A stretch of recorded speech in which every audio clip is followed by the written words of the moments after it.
आपण बस गोटे बड़े जगह 3टा सिझा आलू को दे देकी बढ़िया से चिकनिया करके मैश कर नियंतु। मन रखिए जमी जमार भी गोटा न रुहे से दे दिंतु गोटे कप राजगिरार अटा। आ जगह आपण सिंगड़ा कि कुटुआटा दे पारे कि नॉर्मल गहम अटा भी दे पारे। तापर अदा कोरा कंचा लंका भृषण पत्र लुण हलदी गुंड गोटा धनिया और जुआनी को दरदरा को टिके ऐड कर दिंतु। गरम मसला गुंड धला राशि टिके हिंगु दे देकी अधा कप पानी दे देकी सब जिनस को फास्ट बढ़िया से मिक्स कर दिंतु। बा गोटे लम्स फ्री डो लिक्विड डोटे प्रिपेयर कर दिंतु।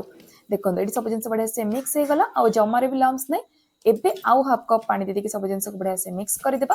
तापर आमको टोटल 1.5 कप पानी लगे अल्प अल्प पानी ग्रेजुअली ऐड करते एका सांगे सब पानी ऐड करते कंसिस्टेंसी बेटर एमती हवा दरकार एकदम लिक्विड बेटर।